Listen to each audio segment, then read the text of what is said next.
Vamos lá, vamos começar. Para quem não me conhece ainda, né? Porque tem algumas pessoas que são de períodos mais baixos. Eu sou a professora Aline Trovão, sou professora da disciplina de Fundamentos de Cirurgia no quarto. Já tem pessoal do quarto que está aqui. Do oitavo, Fundamentos de Grandes Temas de Cirurgia.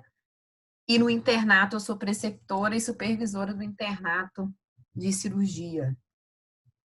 E aí, hoje a gente vai dar início à nossa disciplina optativa, onde eu busquei colocar para vocês procedimentos que não são só de cirurgião, mas alguns são mais específicos para o cirurgião, para vocês ir tendo um conhecimento maior, né? Infelizmente, a gente não vai conseguir ter essa atividade. Então, o objetivo maior, assim, era fazer com que vocês pudessem aproveitar mais essa prática. Eu vou falar um pouco para vocês de alguns procedimentos que são comuns. Às vezes a gente acaba delegando esses procedimentos para outros profissionais e a gente acaba ficando com um pouco de déficit quando vocês, quem está no primeiro, segundo e terceiro período, chegarem ao quarto período, a gente vai fazer um pouco dessa atividade, mas o objetivo era que vocês já chegassem lá entendendo um pouquinho, fazendo mais. E tinha muita aula de sutura, né? Então, complementava o que vocês fazem no quarto, mas infelizmente, por conta da pandemia, a gente não vai conseguir fazer presencial. Então, assim, essa primeira aula, eu vou dar para vocês uma aula falando um pouco de cateterismo nasogástrico, cateterismo vesical, que são procedimentos, né, médicos, não só médicos, mas também do procedimento da enfermagem. A grande parte desses procedimentos, quem faz é a enfermagem, mas você tem que saber fazer, porque quando você estiver lá com o seu doente na emergência ou no centro cirúrgico, no meu caso, que eu sou cirurgiã, na enfermaria e que o enfermeiro ou técnico não conseguirem fazer esse procedimento, eles vão solicitar, né, a nossa ajuda para realizar. E tem alguns procedimentos que você também tem que avaliar qual que é a indicação de eu realizar esse procedimento e quais as complicações que eu posso ter em decorrência de realizar esse procedimento, tá? Então, eu vou começar falando um pouquinho aí para vocês. Aí vocês podem ir falando comigo, abrindo o áudio aí, quando vocês quiserem falar. Assim, se travar de novo, pode ir falando também pelo chat. A gente vai tentando melhorar. Então, cateterismo, a gente vai falar um pouquinho a princípio do cateterismo nasogástrico. Oi, amor.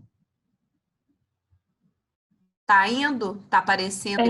Essa matéria, ela vai até que dia? E então queria vamos saber tirar até que dúvidas dia que antes de vai e se começar. você vai ter algum tipo de avaliação. Então, as optativas começam essa semana e vão até, se eu não me engano, 19 de dezembro. No total, são 8 aulas. 8 aulas, se eu não me engano, é isso mesmo. 8 aulas até terminar o módulo, né? Terminar o período da optativa. Como eu fiz? Eu pensei em fazer com vocês só uma avaliação no final, porque a matéria é bem prática, né? Então, assim, para poder ficar a gente fazendo prova, como a gente não consegue fazer como fazer presencial, a gente podia fazer só uma avaliação só no final. Não, eu não vou fazer 2 avaliações, não. Na penúltima semana, a gente faz uma avaliação e na última a gente faz revisão, vista, essas coisas aí, caso vocês tenham dúvida. Tá? Ficou claro? Tá indo direitinho? Tá dando? Tá, ok. Agora? Obrigada. Nada. Então vamos lá. Então vamos começar. Tá compartilhando direitinho aí para vocês? Vocês estão conseguindo ver? Tá tudo certo. Então tá, joia. Qualquer coisa que só me interromper, tá? Então, Vamos falar de cateterismo nasogástrico e vesical. Por que que eu tenho que saber, né, em relação a essa parte de cateterismo? O que é esse cateterismo? O cateterismo nasogástrico a gente usa para N motivos. Para nutrir um doente, para poder esvaziar um paciente, né? Professor, Oi, amor. estão colocando a chamada no chat? Assim, já é para colocar? Não.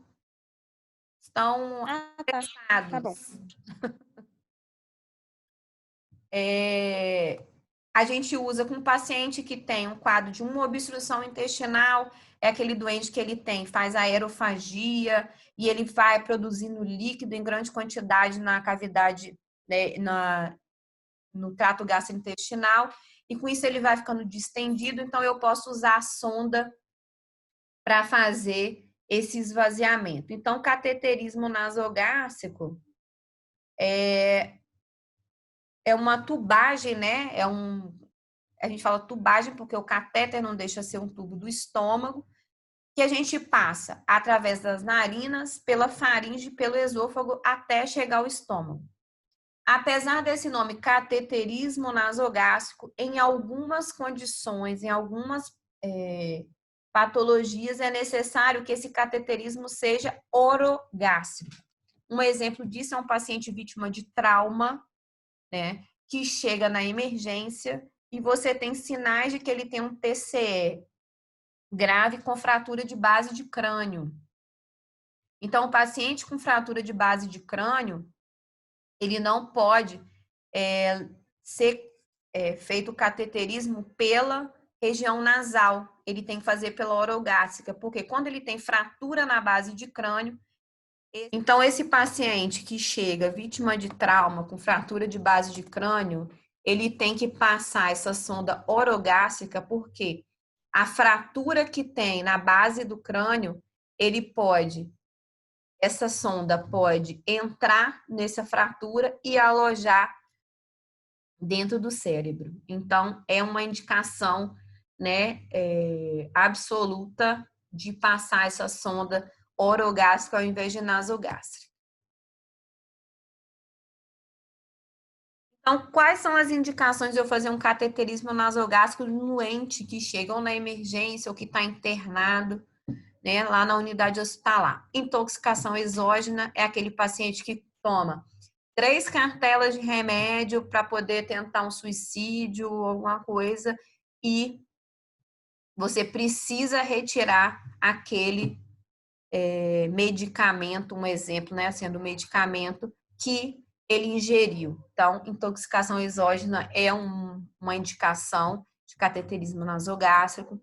No perioperatório, um paciente que eu faço um procedimento cirúrgico, onde eu tenho, por exemplo, uma gastrectomia, eu resseco um pedaço do estômago. Gastrectomia, né, gasto de estômago, ectomia é ressecção.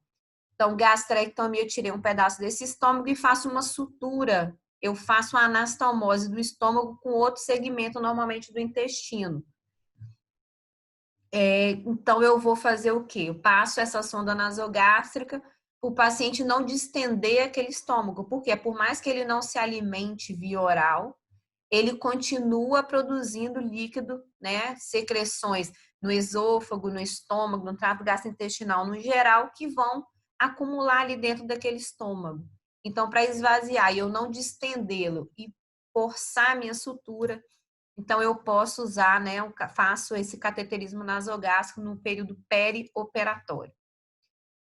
No perioperatório, eu também posso usar essa sonda nasogástrica ou a nasoenteral, né, que vai até o intestino delgado, para poder nutrir o meu paciente no pós-operatório. Eu tinha falado antes, você usa ou para nutrir ou para esvaziar. Então, são umas das funções do cateterismo nasogástrico. Então, eu posso passar uma sonda além da minha sutura para que eu possa nutrir o meu doente o mais precoce possível.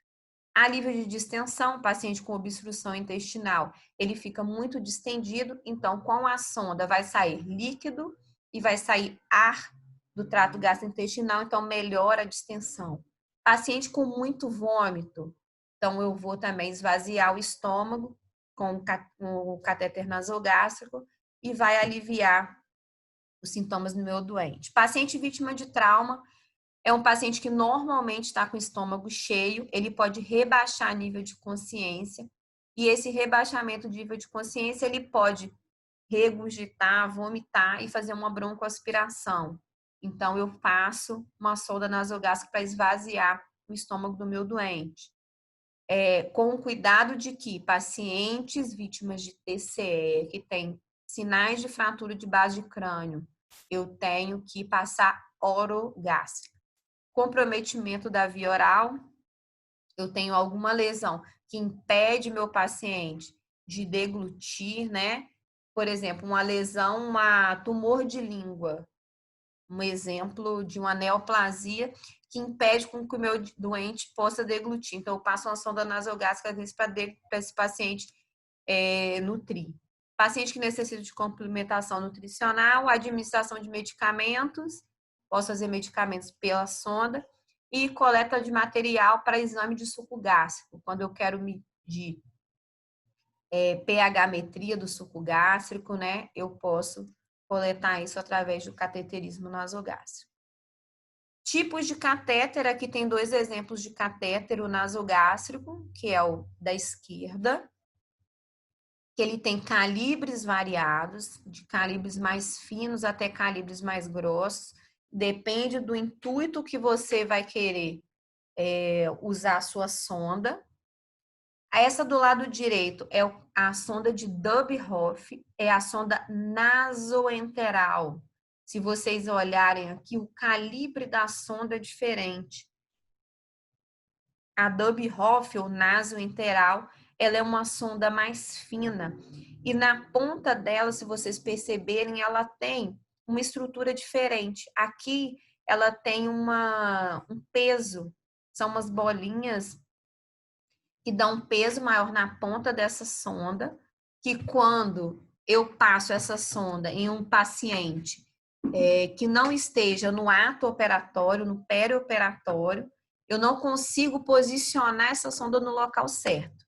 Então, o que vai acontecer? Esse peso permite que, com o movimento de peristalse no trato gastrointestinal, essa sonda vá deslocando, né, pelo estômago, do duodeno, até ela chegar lá no intestino delgado, chegar lá no jejum. Ela tem um guia que permite, né, que a gente manuseie ela, que ela faça permita esse trajeto, e ela fica um pouco menos maleável para ela fazer esse trajeto pelo trato gastrointestinal, e ela é radio-opaca, eu consigo visualizar, né, pelo raio-x. Então, como eu vou saber em um doente acordado, né, que tem necessidade de um cateterismo nasoenteral para ele nutrir, que ele está na posição certa? Eu vou acompanhando isso através de raio-x. Eu faço um raio-x a cada 2 horas para eu ver o posicionamento dessa sonda. Ah, mas eu faço muita radiação no doente aí. Então, eu posso esperar até 6 horas, né, depois para eu ver se essa sonda nasogástrica se mobilizou. E o que eu preciso, Aline, para poder fazer esse cateterismo nasogástrico? Isso eu gostaria muito de ter feito com vocês na prática, né? Você vai precisar da sonda, você vai escolher o calibre de acordo com o que você necessitar. Tá aqui a sonda do lado direito.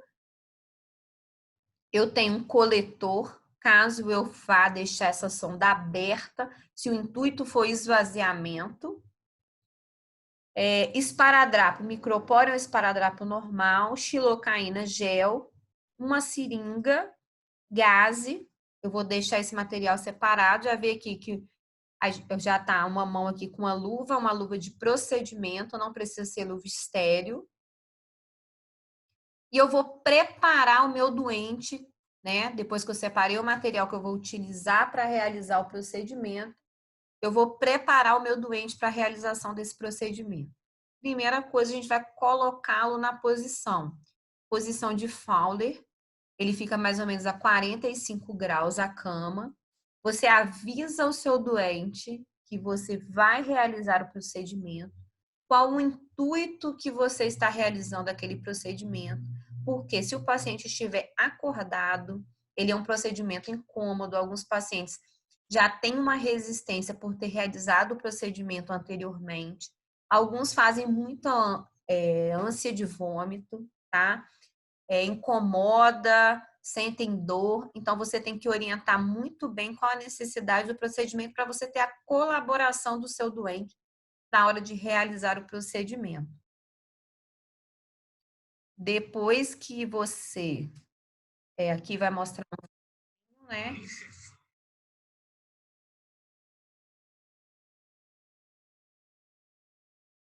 Para que eu preciso dessa fita? Vocês viram que ele falando que a gente vai mensurar a distância do catéter que eu vou introduzir, colocando do lobo da orelha ou do ângulo da mandíbula até a ponta do nariz, da ponta do nariz até o apêndice xifoide. Marquei com a fita esparadrapo esse comprimento, né? Esse distanciamento, que é o que eu vou introduzir de sonda. Depois que eu marquei, eu vou lubrificar com a xilocaína gel mais ou menos os 10 centímetros das iniciais da sonda. Você pode colocar também um pouco na narina do doente. E eu vou fazer esse cateterismo, tá? Vou passando. E se o meu paciente estiver acordado, eu posso pedir para ele me ajudar deglutindo durante o movimento que eu estiver fazendo de inserção desse catéter. Além disso, eu posso pedir para o meu doente, vai facilitar, né, a passagem do catéter, se ele fizer uma flexão do queixo em direção ao tórax, para eu ter uma melhor passagem desse catéter. Ao chegar introduzir até a marcação que eu fiz na sonda, eu tenho 3 formas de saber se a sonda nasogástrica está no local correto. O primeiro é colocando, vai aspirar com essa seringa que a gente já deixou separada aí, antes de fazer o procedimento. Vai aspirar. E se vier líquido de conteúdo gástrico, eu sei que eu estou dentro do estômago. A segunda forma de avaliação, né, o segundo teste que eu faço para avaliar se o catéter nasogástrico está dentro do estômago encher a seringa de ar, eu pego o estetoscópio, coloco o estetoscópio na altura da região epigástrica, na altura ali do apêndice xifoide, e injeto esse ar que está na seringa com pressão. Eu vou ouvir o barulho desse ar chegando lá dentro do estômago. E a terceira forma porque alguns pacientes, se esse paciente tiver, não um paciente acordado, mas e se o paciente tiver um rebaixamento de nível de consciência, seja por um trauma ou por uma intoxicação exógena, independente da causa que for, e eu preciso passar um catéter nasogástrico nesse doente, ele pode fazer um desvio e entrar dentro da árvore brônquica. Então, para eu ter certeza que não está dentro da árvore brônquica, eu coloco dentro de uma cuba com soro a ponta da sonda, porque se borbulhar, vai estar dentro da árvore brônquica. Se não borbulhar, vai estar dentro do esôfago, dentro do estômago, perdão. Esse coletor eu vou usar normalmente quando eu vou deixar a sonda aberta. Eu conecto o coletor à ponta da sonda. Antes de conectar, né, eu faço a fixação da sonda. Tem vários, eu coloquei aqui 2 formas de fixação, que eles são adesivos que já vem pronto, né? Esse primeiro, um adesivo que já vem pronto para facilitar a fixação, já fixo no nariz do doente e na sonda. Posso fixar com esparadrapo mesmo, lateralmente, tá? Tem vários tipos, isso varia de acordo com cada serviço, né? Com o hábito a rotina de cada serviço, e depois eu conecto. Qual é a contraindicação de eu realizar um cateterismo nasogástrico?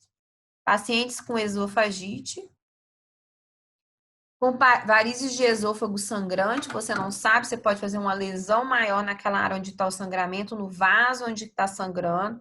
e piorar o estado do paciente. Obstrução esofagiana, pacientes que têm tumor de esôfago ou uma estenose de esôfago, pode ser até por doença benigna.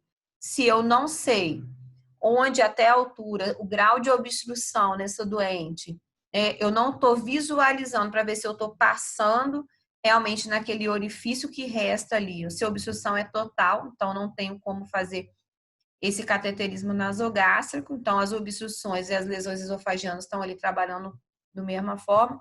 E obstrução gástrica. Essa obstrução gástrica, se a sua intenção for nutrir o seu doente, não adianta, porque você não vai conseguir nutrir, porque ele tem uma obstrução gástrica. Se for esvaziar, se essa obstrução for mais alta também, não vai ser eficiente o seu cateterismo. Então, são as contraindicações. Nem todas elas, perdão, são absolutas, né? Algumas relativas, mas são as contraindicações que a gente tem para fazer o cateterismo nasogástrico. Complicação. Desvio de septo, Maiara, não é contraindicação para cateterismo nasogástrico. Normalmente, o paciente que tem ele desvio de septo, ele sabe te orientar para que lado é o desvio. Então, você passa na narina que não tem o desvio. Esse paciente você tem que fazer, você pode fazer visualizando, você faz uma rinoscopia ali para poder visualizar se você tem uma passagem e passar, tá? Mas não é contraindicação o desvio de septo, não. Se ele souber te indicar, melhor, porque você evita de fazer um trauma naquela narina que tem o desvio. Complicação que eu posso ter, perfuração óssea. Professora, Oi. e se tiver inconsciente? Se o paciente estiver inconsciente, se você achar um obstáculo, você passa orogástrica, tá? Você foi tentar passar, não passa porque ele tem um desvio de septo. Na outra narina, você tentou, não passa, inconsciente, pode passar orogástrica, tá? Porque nasogástrico, num paciente acordado, primeiro, vai ficar mordendo. Se o paciente estiver inconsciente, provavelmente esse paciente vai ser submetido a uma intubação orotraqueal e a gente tem formas de bloquear para poder não ficar mordendo a sonda. O que a gente faz? Pode botar uma cânula de Guedel. O próprio tubo, se o paciente estiver sedado, ele não vai fazer força e não vai mastigar aquele tubo. Então, você passa, né, fica ali próximo ao tubo endotraqueal, então você consegue fazer esse cateterismo. Aí vai ser orogástrico, tá? Complicação é perfuração óssea, perfurar o osso ali, né? Pode perfurar ali no septo mesmo, que é o mais comum, pode acontecer. Lesão de faringe ou de esôfago, na hora de fazer o cateterismo, você lesar, perfurar o esôfago. É porque ela é uma sonda mais rígida quando a gente fala do cateterismo nasogástrico, com aquele catéter nasogástrico. Introdução na árvore brônquica. Eu falei quando a gente faz aquele teste para ver se está no estômago ou se está na árvore brônquica. Então, pode acontecer normalmente em pacientes que estão com rebaixamento de nível consciência, que não tem aquele reflexo de proteção. Perfuração do estômago. Dermatite ulcerocutânea, porque fica muito tempo em contato com a pele do paciente. Isso é muito comum no nariz, no septo, ali na narina. Porque ele vai ficar muito tempo encostado ali, pode fazer a dermatite, ulcerar e até ter necrose da asa do nariz. Perfuração de septo, entra dentro de perfuração óssea. Rinites e sinusite, porque é um corpo estranho que vai estar ali acumulando mais bactérias, então o paciente pode fazer uma infecção de via aérea. O paciente pode também ter. Ingrid, como que forma essa úlcera? Quando você deixa a sonda muito tempo em contato, vou voltar aqui na foto, lá onde é que tem a sonda, paciente com a sonda. Essa aqui do lado direito, olha aqui, quando você tem um esparadrapo saindo, a sonda fica ali grudada na narina, ó, fica aqui próxima à narina. Então, não é um doente que vai ficar 2 dias de sonda, é aquele doente que fica lá no CTI, ou aquele doente que tem demência, ou está tratando alguma aplasia, principalmente de cabeça e pescoço, que ele precisa ficar muito tempo nutrindo por sono, paciente neuropata, que aquele contato sempre vai gerar diminuição da vascularização naquele local. Então, não vai vascularizar direito. Então, aquela área mal vascularizada vai gerar isquemia e necrose. Então, vai formar essa úlcera aí no local. Começa de uma dermatite, pode evoluindo para uma isquemia, porque não está vascularizando por causa da pressão. É o mesmo pensamento que vocês têm quando você pensa em úlcera de pressão. Por que um paciente faz úlcera de pressão, faz escara? Porque ele fica muito tempo na mesma posição. Por exemplo, no sacro, um doente internado, ele fica deitado sempre na mesma posição. Então, a vascularização para a região sacral, ela vai ficar diminuída. Então, ali vai gerar isquemia. Se você tem isquemia, se você não tem sangue, aquele tecido vai entrar em sofrimento e vai gerar necrose. E abre aquelas úlceras, aquelas escaras que a gente conhece.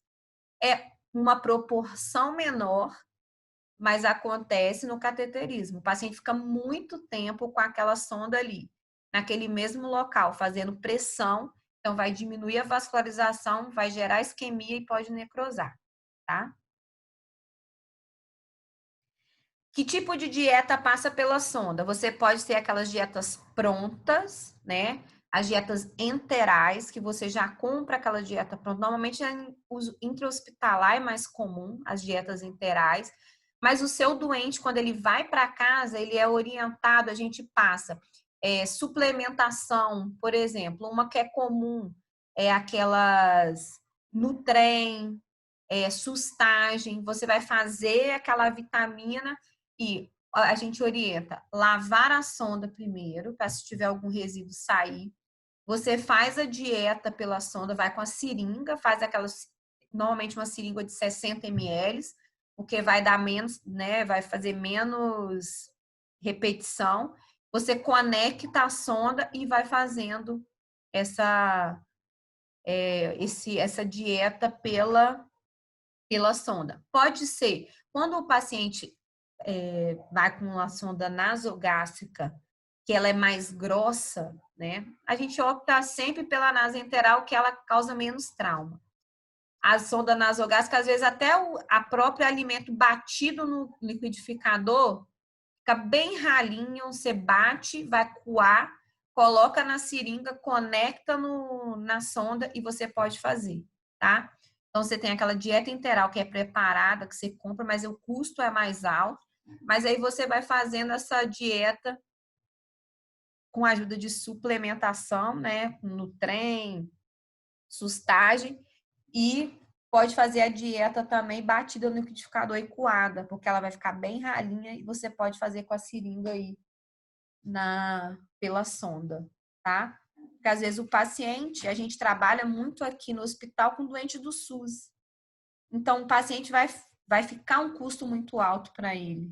Então, a gente tem já o serviço de nutrição do hospital, que quando esse doente tem que ir embora para casa com dieta enteral, né, fazendo uso de sonda, ele já vai com a dieta pronta e orientada pelo serviço de nutrição para facilitar. Né? Elas colocam água, colocam suco, vitamina, tudo bem mais ralo para esse paciente ter mais acesso, né, de acordo com a condição financeira que ele tem. Ficou claro aí, Lucas? Complicação, perfuração, rinite, sinusite e esofagite também, porque fica ali aquela sonda por muito tempo. Então, cateterismo nasogástrico é mais ou menos isso. Um exemplo, Aline, de um paciente que chega lá para você. O que o cirurgião, quando o cirurgião vai fazer um cateterismo nasogástrico? O cirurgião vai fazer quando o seu paciente chega lá. Eles vão ter aula com a gente lá no 8º período. Abdômen agudo obstrutivo, seja ele por tumor, por aderência, por doença inflamatória, uma diverticulite, o paciente obstruiu o intestino. não tem saída de flatos e nem de fezes mais. Então, naturalmente, vai acontecer o acúmulo do conteúdo de secreção gástrica, secreção biliar, secreção pancreática, secreção duodenal, secreção do trato gastrointestinal no geral, que está sendo produzido, vai continuar sendo produzido. E aquilo vai se acumulando. E o seu paciente, a gente sempre está falando, respirando, então a gente vai fazendo aerofagia, vai deglutindo esse ar, né? Então, vai tendo gás e líquido ali dentro da alça intestinal. Então, seu paciente vai ficando com a barriga distendida, né? O abdômen mais volumoso, né? Cheio de líquido e de ar lá dentro, e não sai porque ele está obstruído. Então, para poder gerar um alívio desses sintomas do meu doente, eu vou passar nele uma sonda nasogástrica, porque vai tirar líquido e vai tirar o ar. Além disso, além de aliviar os sintomas do meu doente, ele permite com que eu faça uma avaliação do que vai me dar um norte do que pode, né, de onde está a altura daquela obstrução intestinal. Se eu tenho uma obstrução mais baixa, lá a nível de cólon, se eu tenho uma obstrução mais alta, a nível de intestino delgado, né? O aspecto que vai vir, se é bilioso, se é fecaloide, se tem restos alimentares, isso vai me nortear, né, na ajuda de fechar o diagnóstico quando eu faço cateterismo nasogástrico no meu doente obstruído. Então, você pode fazer por exemplo, uma sonda nasogástrica. Você pode fazer manitol no doente que você quer fazer lavagem, né, para desobstruir. Essa sonda que você está falando para poder evacuar, normalmente é sonda retal, não é a sonda nasogástrica. A sonda retal a gente vai inserir pelo reto e a gente pode jogar substâncias que ajudam na eliminação das fezes quando o paciente é portador de fecaloma. Fecaloma é quando as fezes ficam endurecidas lá no intestino. Então, eu posso fazer uma enteróclise como flitinema, eu posso colocar água oxigenada com soro pela sonda retal, e isso vai fazer uma lavagem. Eu posso fazer manitol também por ali para poder limpar. Mas é mais cateterismo retal do que cateterismo nasogástrico.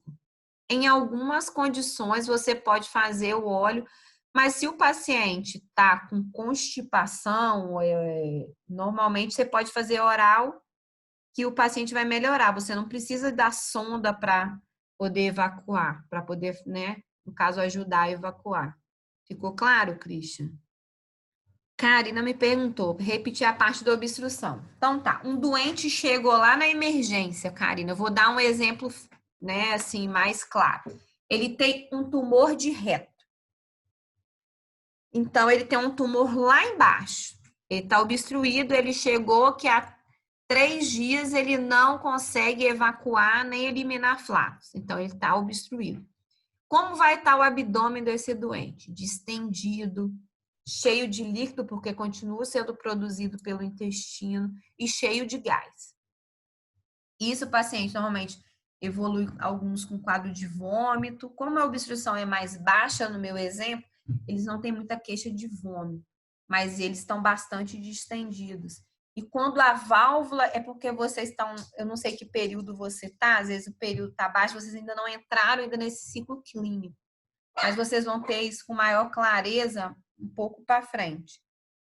Então, o paciente aquele conteúdo que está sendo produzido ali vai ficando acumulado e além disso tem ar. E às vezes até o seu paciente chegar até você na emergência, ele continua comendo, bebendo, então além disso ainda tem o que ele se alimenta. Então cada vez mais ele distende, né? Ele vai com aquele abdômen distendido, hipertimpânico, porque está cheio de gás, é doloroso a palpação. E aí você vai passar essa sonda, por quê? Vai diminuir a quantidade de ar ali dentro, porque vai sair ar pela sonda. E aquele conteúdo líquido que está acumulado ali também, uma parte vai refluir pela sonda e vai sair. Então, vai aliviar, né, o sintoma do doente. E o que ajuda para o médico que está avaliando aquele doente? Eu vou avaliar o conteúdo. Ah, meu doente tem um vômito com aspecto fecaloide, com aspecto de fezes. Então, ele tem uma obstrução intestinal mais baixa. Ah, meu paciente tem o conteúdo que vem na sonda nasogástrica é bilioso. Se ele está obstruído e é bile que está vindo na minha sonda, então eu penso numa obstrução mais alta, né? Porque a nível ali de duodeno, às vezes início de jejum, que é o que é mais produzido, né? A secreção, a biliosa, a bile, o suco pancreático vai estar ali em maior volume, vai estar acumulando, então ele vai voltar pela sonda. Então, para o médico, ele dá alguns sinais indiretos de onde pode ser obstrução. E para o paciente, ele vai aliviar aqueles sintomas. Alguns pacientes obstruídos têm muitos episódios de vômito. Então, com a sonda, como ele vai gerar um esvaziamento, então vai diminuir esses sintomas de vômito, também associados à obstrução intestinal. No final do delgado, ele já perde a característica de bilioso, ele vai vir mais esverdeado, né? Ele vai vir mais com um aspecto de secreção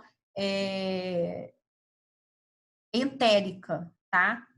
E alguns deles já por translocação bacteriana, mesmo sendo delgado, ele pode já vir com um aspecto fecaloide, tá? Quando você vê aquele amarelado, bilioso, normalmente é lá mais alto, tá? Principalmente a altura de duodeno, mas no final ele é mais esverdeado, não é tão bilioso, não é tão amarelado. Deu para entender?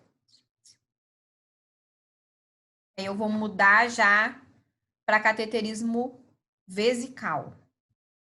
Se vocês entenderam, se não tiver nenhuma dúvida.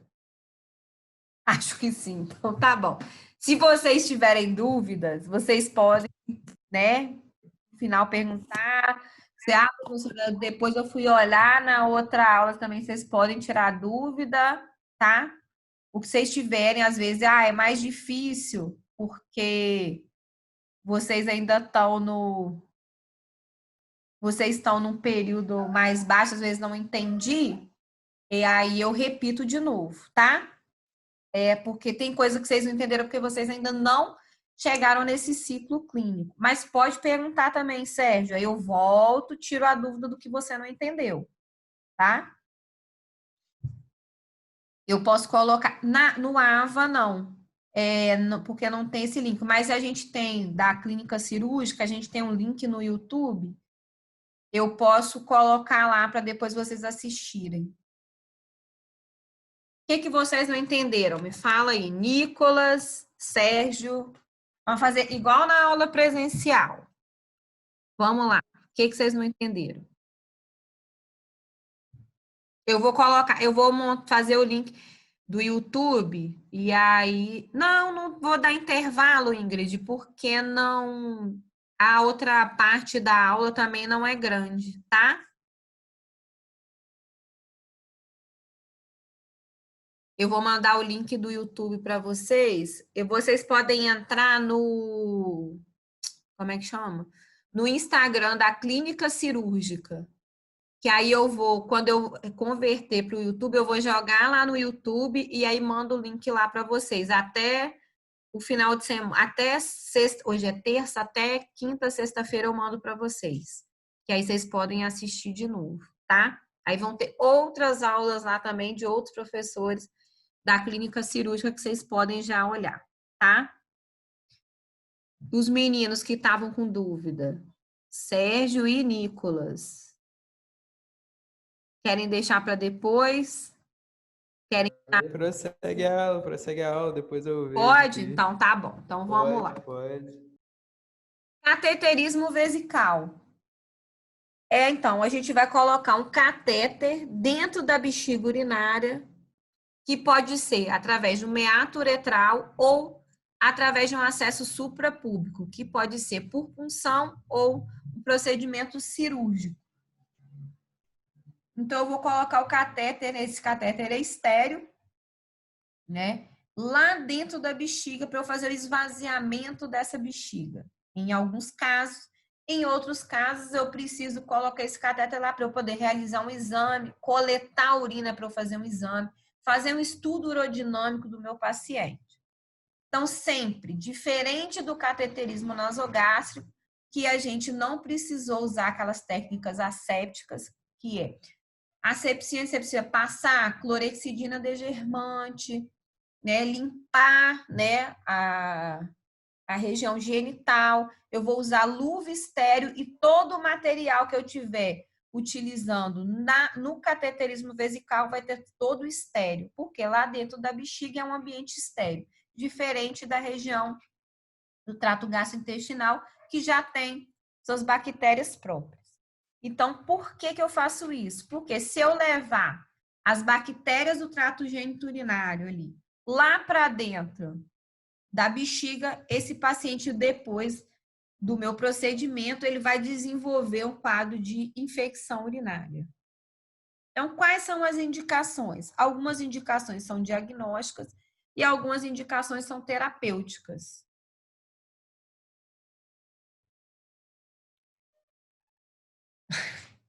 O catéter para colocar não é bom, para tirar não é bom. E o anestésico usa sim nesse tipo de procedimento. A gente usa anestésico local. Voltei. Vocês querem que volte nesse aqui?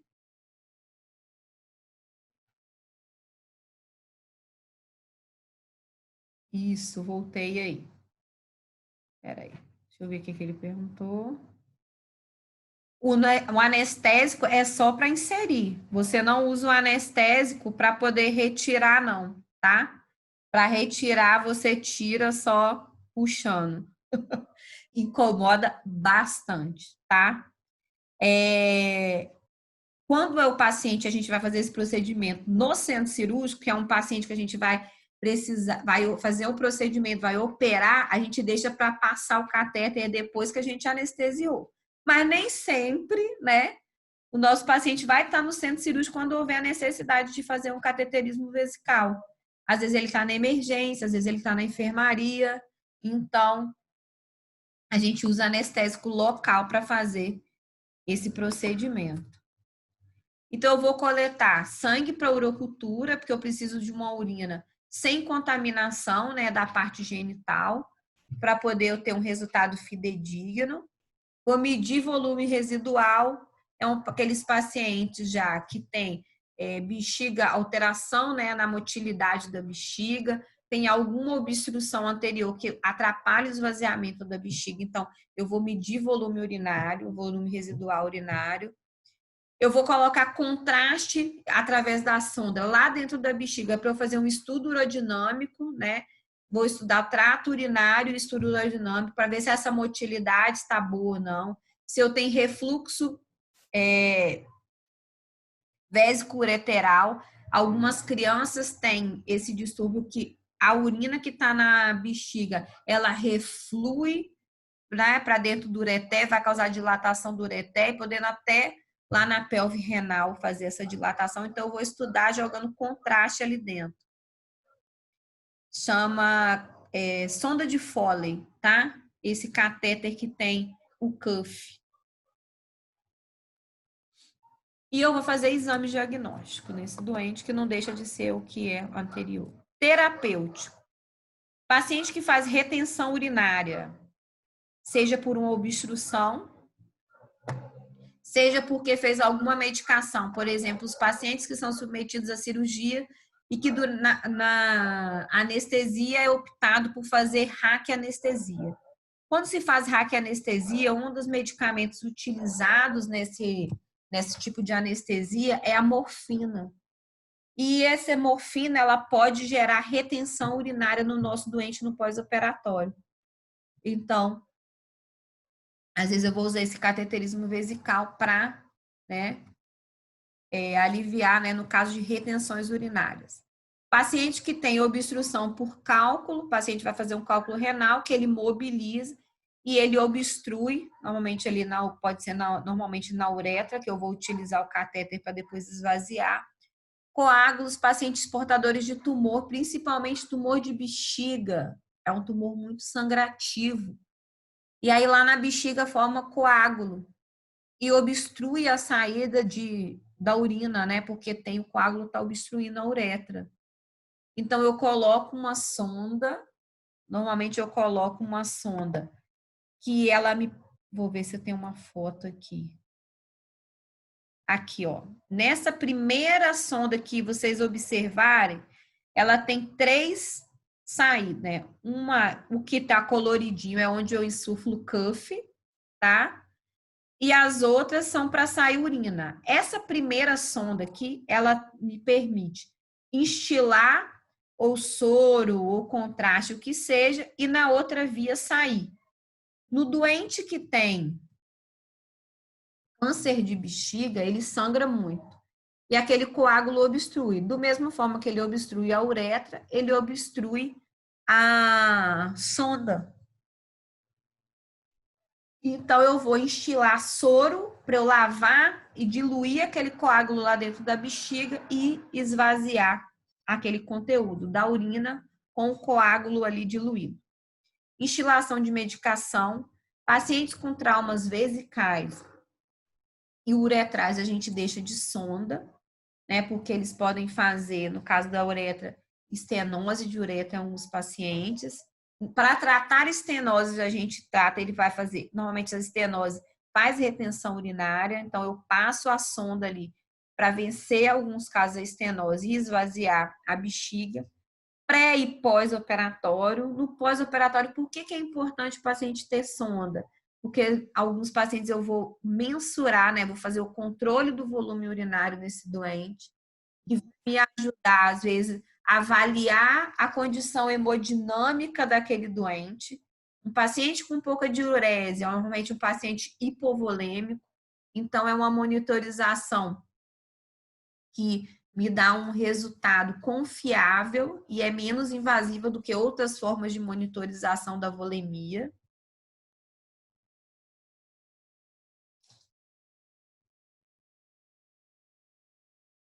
Deixa sair, Christian. Ó, vou lá de novo, lá naquela foto daquela sonda. Essa sonda aqui, ela tem uma via que me permite colocar aqui, eu conecto um equipo de soro e o soro vai ficar correndo lá dentro da bexiga e lavando. E na outra vai ligada a um coletor, que é igual esse aqui do lado direito, e vai ficar aqui e vai saindo, vai sair uma urina. Vai sair urina com soro e sangue ali misturado. Que a gente percebe que, vocês vão olhar dentro do coletor, é aquela urina mais hemática, vai estar avermelhado. Alguns muito avermelhados e com o tempo que você vai lavando, vai se tornando mais claro. Se você instila, às vezes, você está usando uma sonda só de 2 vias, não é de 3 vias, e você, para poder fazer essa lavagem contínua, você precisa de uma sonda de 3 vias. Se você quer fazer só para poder, eu vou colocar contraste dentro da bexiga para eu estudar aquela bexiga. Eu posso fazer em 2 vias só. Aí eu jogo, depois eu conecto ao coletor e ele vai sair naturalmente, tá? Ficou claro?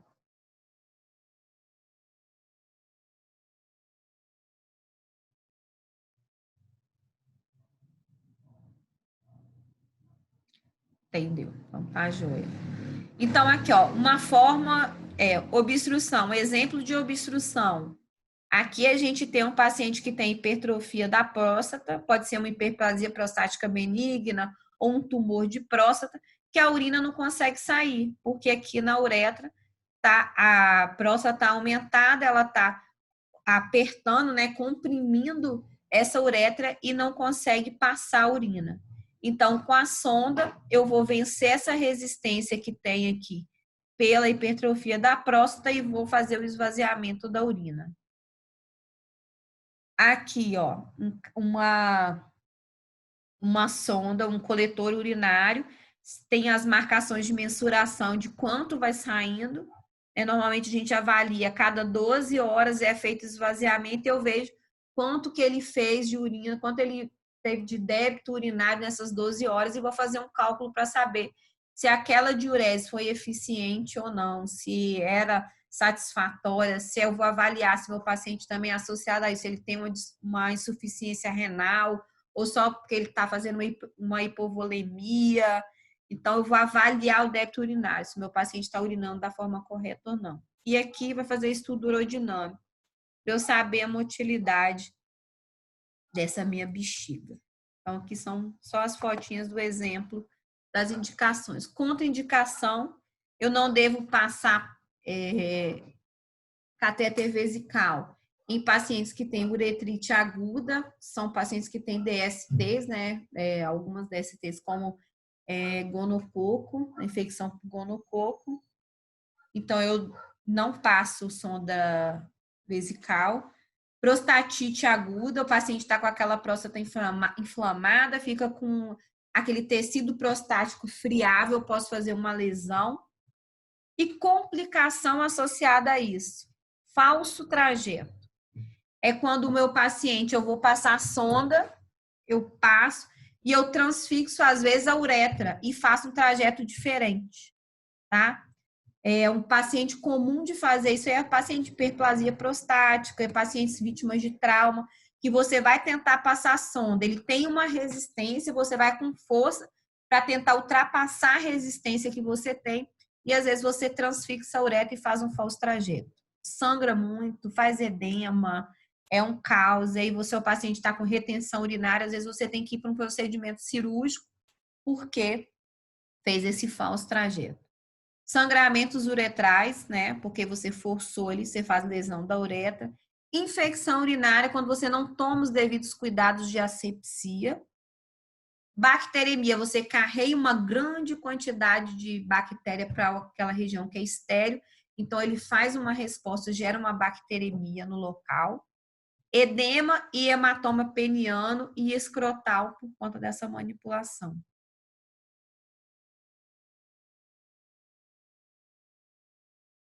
Então, qual é mais complexo de colocar? O nasogástrico ou o vesical? O vesical é difícil quando você tem, seu paciente tem algum obstáculo ali que impede o cateterismo, tá? Quando ele tem estenose, quando ele tem hiperplasia prostática, normalmente é mais associado a essa dificuldade maior em homens. Em mulher é muito mais fácil. Tem uma uretra curta, tá? Então, é um pouco mais fácil.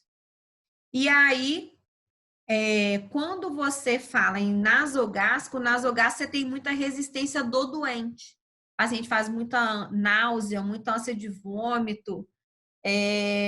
O trajeto em si, a obstrução ao longo do caminho é muito mais incomum, né? Mais incomum no cateterismo nasogástrico. Então, é difícil de falar qual que é um mais fácil ou mais difícil, né? Você tem que ter muito mais cuidados em relação ao cateterismo vesical, em relação aos cuidados de asepsia e antisepsia, porque você pode gerar, além de todas as complicações, uma infecção naquele doente, né? Então, cada um com suas peculiaridades. Tem gente que tem mais facilidade em passar a sonda nasogástrica, isso vai de cada um. Nasogástrica e vesical, mas te falar qual que é mais difícil, eu acho que cada um com suas complexidades.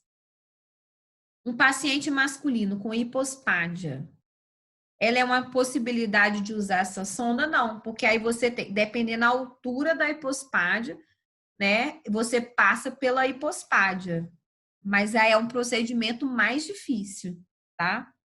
Alternativa, se você não consegue passar pela hipospádia, fazer uma cistostomia. Eu vou mostrar para vocês aí na frente, nos slides na frente.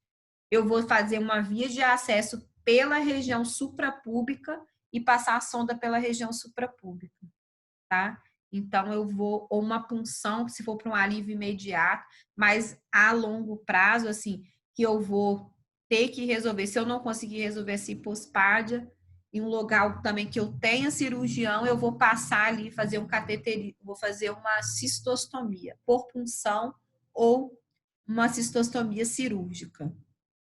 O Lucas pediu para eu repetir sobre falso trajeto.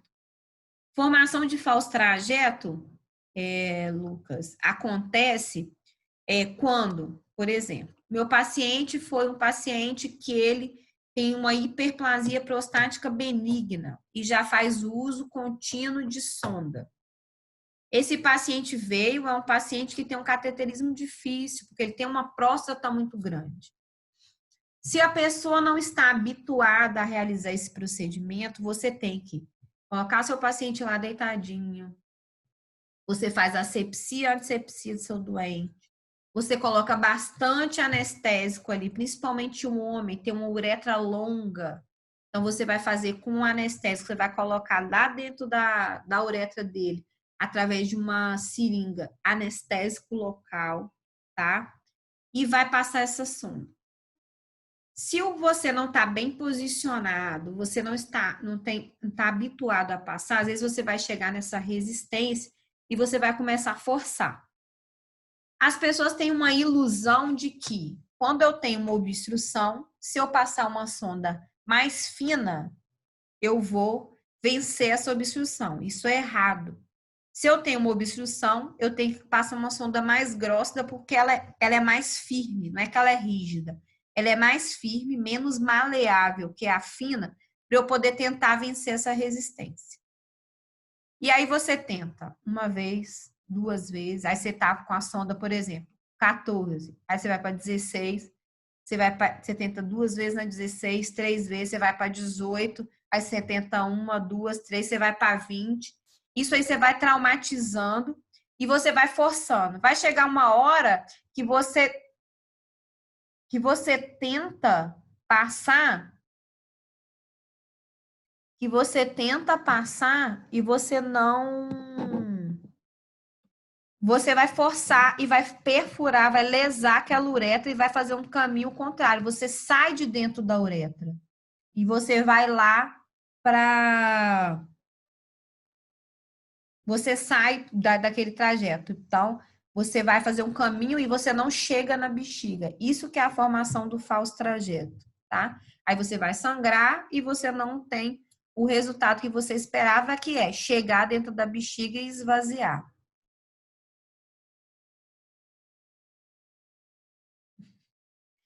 Luma, não se preocupa com prova, tá? Eu vou procurar uma forma mais tranquila de avaliar vocês, tá bom? Porque eu entendo, por isso que eu tô falando, repetindo. Vou deixar a aula, o link no YouTube para vocês verem de novo. Eu vou passar para vocês a bibliografia de onde tá? De onde tá esse... Pode ser uma forma de avaliação também pela presença. Por quê? Porque eu entendo que é de primeiro a 4º período. Então, por isso que eu estou pegando, eu vou falar para vocês hoje de cateterismo, na próxima semana eu vou falar com vocês um pouco de acesso, aí eu vou mostrar lá como que é um acesso periférico, eu vou tentar trazer mais imagem, tá? Para poder vocês ficarem... para vocês tentarem visualizar melhor. Eu sei que é muito difícil, ela falou que ela muito, muito, muito complicado.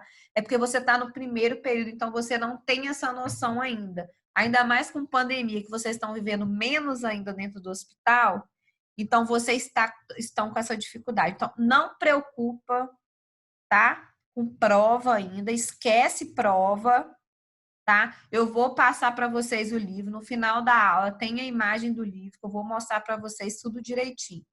Se o acesso ao livro for difícil, eu peço o pessoal lá do Centro de Estudos para poder escanear o capítulo e mando para vocês, tá? Pode ficar tranquila, não preocupa com isso. Vou ajudar. Quando você chegar lá no 4º período, eu vou te dar aula disso tudo de novo, na prática. Eu vou lá com você, pegar na sua mão e mostrar como é que faz, tá? Não preocupa, tá? Eu quero que você... professora, então, essa a gente teve a primeira experiência. É a primeira aula de optativa que a gente faz por online, né? Por Zoom. Então, é um aprendizado para todos nós. Então, assim, eu vou tentar trazer uma aula mais ilustrativa na próxima, tentar ver se eu coloco vídeos curtos para vocês irem percebendo isso aí. E quando chegar lá no quarto, quem está no quarto, a gente vai ter essa aula de cateterismo nasogástrico, cateterismo vesical. Vou repetir isso tudo para vocês lá. E quando vocês que estão no primeiro, segundo e terceiro chegarem lá no quarto, eu vou falar isso de novo, tá? Pode ficar tranquilo. Última coisa que eu quero que vocês se preocupem é com prova. E quero que vocês me deem esse retorno. Professor, tá difícil. Porque eu vou procurar forma de tornar mais clara a aula para vocês, tá? Que eu quero que vocês aproveitem. Eu quero esse feedback de vocês mesmo para poder facilitar. Para mim, né, que vocês entendam que vocês tenham um aproveitamento. Então, essa drenagem pode ser pela uretra, como eu mostrei ali, e por cistostomia. Então, aqui, ó, pela uretra, ó, aqui do um cateterismo masculino. Então, a sonda, ó, veio, passou por dentro de toda a uretra, chegou lá na bexiga. Quando a gente chega lá dentro da bexiga, é insuflado o balonete, que é o que mantém a sonda, né, lá dentro da bexiga. E vai ficar fazendo esse esvaziamento contínuo lá no coletor. Esses catéteres que passam pela uretra,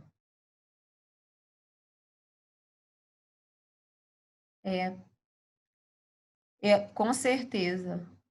Qual é o primeiro período é mais difícil, porque eles estão começando ainda. Mas Priscila pediu para voltar o slide anterior. Esse, Priscila. O professor, um anterior a esse, por favor, obrigada. Volto, amor, só, vamos voltar. Esse, tipos de drenagem, uretral para cistostomia. A uretral é aquele que eu passo a sonda por dentro da uretra, que é essa foto aqui. E eu vou mostrar para vocês por cistostomia nos slides à frente, tá? Cistostomia quando eu entro por cima da sínfise púbica ali, pela região suprapúbica e vou entrar dentro da bexiga, seja por punção, seja por cirurgia aberta. Então, aqui, ó, cateterismo uretral. Então, esvaziamento pela uretra. Então, eu passo a sonda. Aqui é um exemplo de masculino, cateterismo masculino. Esses catéteres, eles podem ser de alívio, que é essa sonda de Nelaton aqui, que é a segunda figura, que ela é um pouco mais rígida. É aquele paciente que operou, não esvaziou porque ele fez morfina na RAC e ele tá lá com a bexiga cheia, mas não consegue urinar. Eu passo só naquele momento, esvazio a bexiga e tiro a sonda. Ou então aquele doente que tá e eu preciso, por exemplo, um bebê. O bebê faz xixi na fralda e eu preciso colher uma urina dele para fazer uma urinocultura. Então, eu passo uma sondinha dessa de alívio, colho a urina e tiro depois. Essa sonda de Foley a gente chama de catéter vesical de demora. É aquele que você deixa ali no doente por mais tempo, tá? Que tem a sonda de 3 vias, que é aquela que eu falei lá quando a gente deixa colocando soro lá dentro e tem a via de saída de urina. E é de 2 vias que onde tem esse coloridinho, cada cor dessa é de acordo com o calibre da sonda. Onde tem esse colorido aí é onde eu vou colocar o soro para insuflar o balonete. Oi, Maiara. Perdão, passou o slide aqui, não era para passar ainda. Maiara tem uma dúvida? Não. Você pode falar sonda vesical de demora, tá? Você pode passar, não precisa falar catéter nasogástrico, você pode falar sonda nasogástrica, sonda vesical de demora, sonda de alívio, tá? Não tem problema, não está errado não, está correto. Cistostomia ou vesicostomia. Então, eu vou passar essa sonda, esse catéter, na bexiga por essa via suprapúbica, tá? Eu faço isso por punção, ó, vocês veem aqui. Essa paciente a gente fez por punção, não tem corte, tá? Só tem o orifício aqui onde foi puncionado e passado a sonda. Em alguns doentes eu vou precisar abrir e passar. Punção, vou passar aqui para mostrar para vocês, ó. Esse aqui, punção, é quando eu tenho um instrumento que me permite transfixar, né, ali a parede abdominal e a bexiga e fazer um pertuito, né, um caminho. Essa punção eu posso fazer para ter um acesso à veia, eu posso fazer uma punção venosa periférica ou profunda.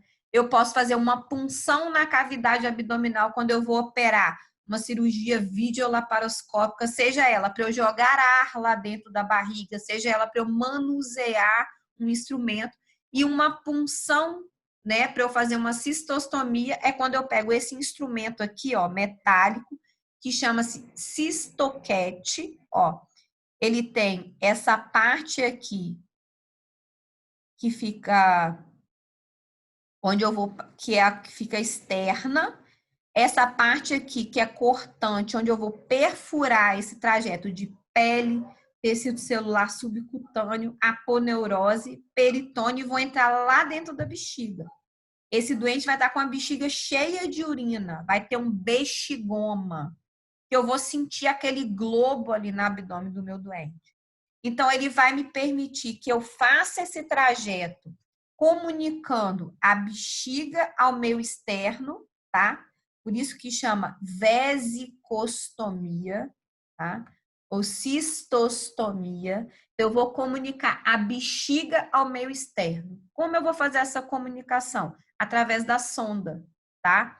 Então, a punção me permite fazer esse caminho para eu passar a sonda.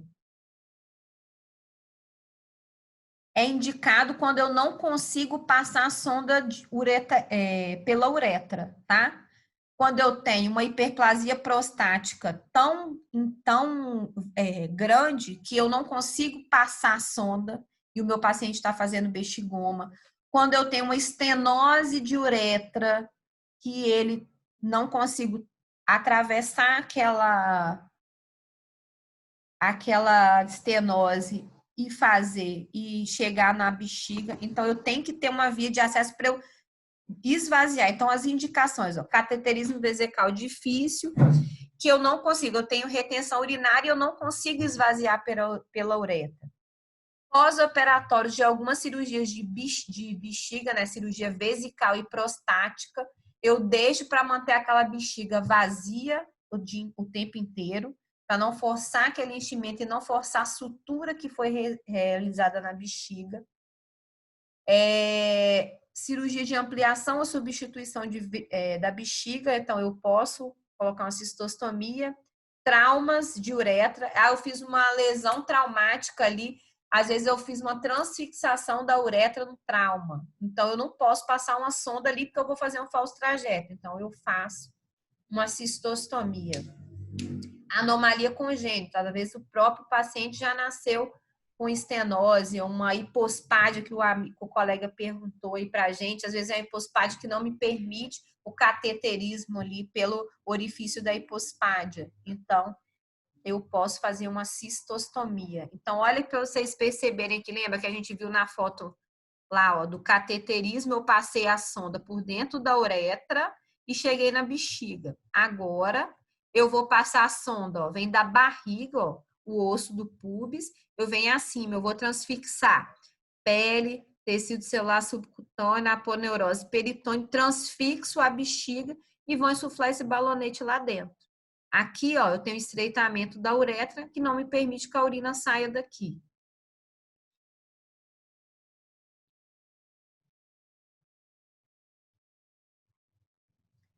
Uma cirurgia de ampliação, às vezes é um paciente que fez uma cistectomia, né? Que é uma retirada parcial ou total da bexiga. E eu vou fazer uma neobexiga, eu vou fazer uma bexiga nova. E para eu fazer essa neobexiga, eu pego, às vezes, um pedaço de intestino e vou fazer essa neobexiga.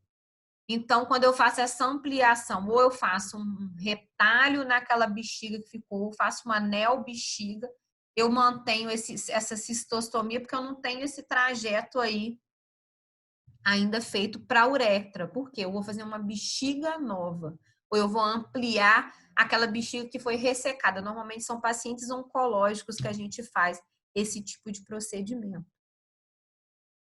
Tá, Christian? Ficou tranquilo aí? Maria Clara entendeu a indicação da cistostomia?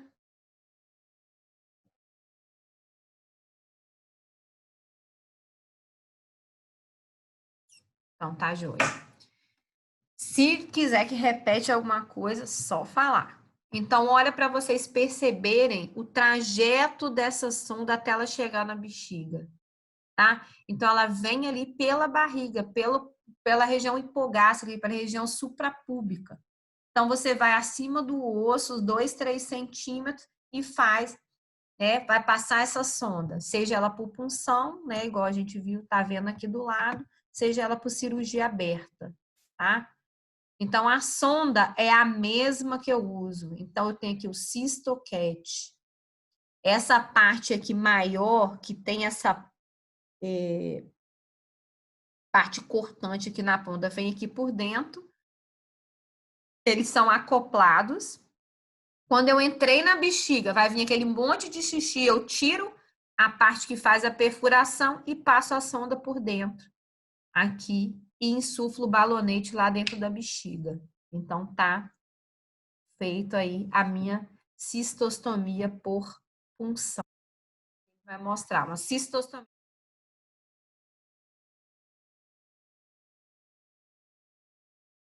É um procedimento que a gente consegue fazer, não precisa nem ser no centro cirúrgico. Eu consigo fazer esse procedimento. Eu estou com um paciente na sala vermelha na emergência, eu estou na UTI, esse paciente não tem condições de ir no centro cirúrgico. Vocês viram que é com anestesia local. Eu abro a pele, divulsiono um pouquinho, né? Divulsionar é afastar ali até eu chegar para facilitar o instrumento de entrar, porque para eu vencer a resistência da pele é mais difícil. Então, eu vou e entro. Vocês viram quando eu falei para vocês anteriormente, quando eu entro, quando eu punciono a bexiga, sai aquele monte de xixi. Vocês viram que saiu um monte de xixi, ele foi lá, passou a sonda e depois insuflou. Vai anestesiando. Você anestesia primeiro pele, depois vai subcutâneo e vai até a aponeurose, tá? Não é muito fundo, não, mas aí você vai até o máximo que você conseguir ali, vai fazendo por camadas e você avisa o doente que vai fazer uma pressão, mas ele tá com...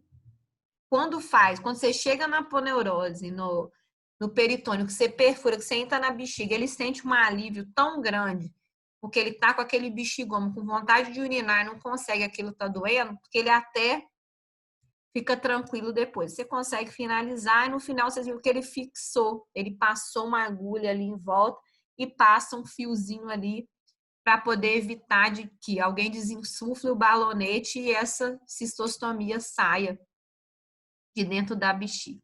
Como é feito? Primeiro, você tem que tentar tratar o que tem na uretra para poder para conseguir depois ter um esvaziamento normal, para não ter uma nova retenção urinária, para depois você avaliar a retirada dessa cistostomia.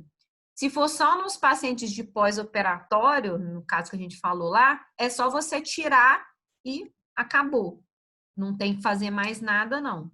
É só retirar. Só que você só retira depois que você resolve o problema que levou você a fazer a cistostomia. O paciente tem estenose. Então, enquanto eu estiver tratando aquela estenose, ele fica com cistostomia. Depois que eu resolvo a estenose, eu tiro a cistostomia porque ele vai urinar normal pela uretra e aquele orifíciozinho ali fica fechado. Ele inflou o balonete na hora que ele tira, que ele levanta e coloca a seringa em cima, assim, e enche. Porque se ficar solta, a bexiga vai esvaziar todinha, às vezes ela sai do lugar e não insufla o balonete lá dentro da bexiga.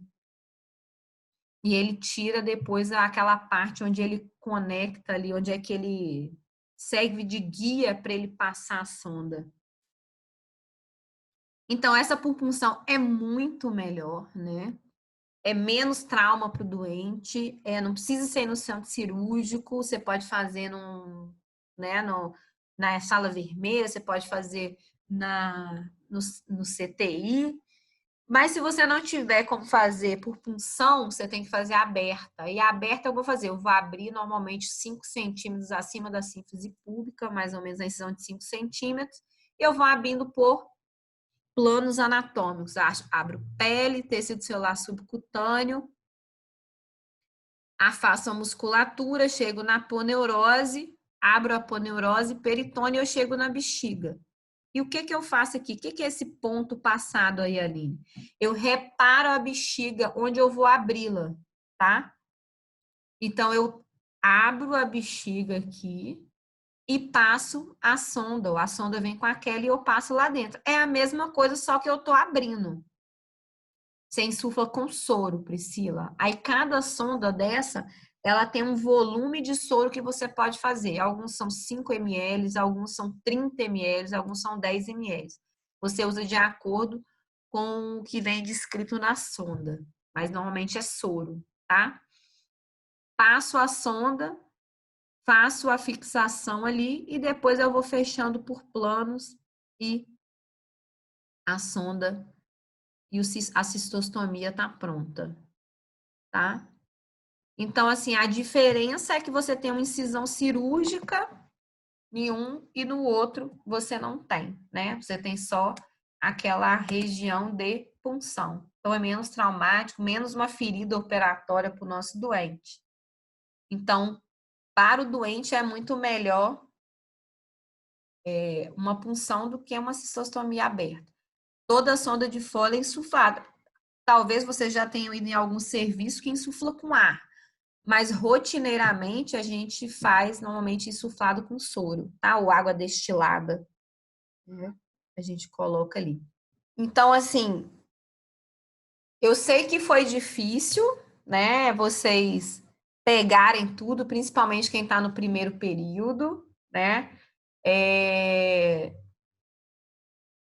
Eu quero que nas próximas aulas eu vou tentar, né, da melhor forma passar para vocês uma coisa mais ilustrativo, né, ter mais ilustrações, ter um passo a passo para vocês pegarem com mais facilidade, tá? Quero que vocês não se preocupem com essa parte de prova, tá? Vai dar tudo certo, vai ficar tudo tranquilo. Uma forma, o colega deu a ideia aí da gente usar a presença como forma de avaliação, é uma ideia, né?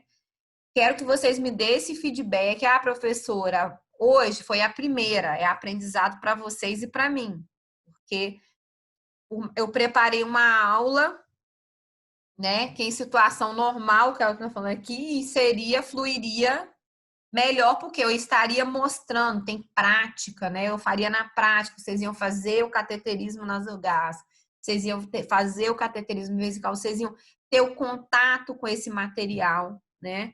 Então, em situações normais, fora a pandemia, seria prático, né? E aí eu não... Então, seria mais fácil de vocês entenderem. E, pessoalmente, as dúvidas, eu ir mostrando, fica mais fácil de vocês entenderem.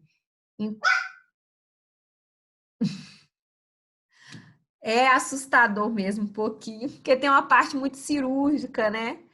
Mas eu vou tentar, na próxima, que vai ser de acesso, aí eu vou pegar passo a passo de cada um para vocês ficarem mais tranquilos, tá? Para vocês entenderem melhor.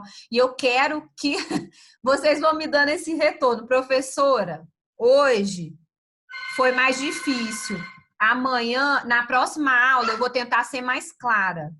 E, assim, mais prática. Aí vocês vão me mostrando. Ah, professora, essa foi melhor. Queria que você falasse isso. Não. E a gente vai mostrando. Eu vou pedir agora para vocês colocarem para mim a presença. Tá? Então, Até a obrigada. próxima semana, tá? Tá Espero bom, que beijo. fiquem menos assustados na próxima aula.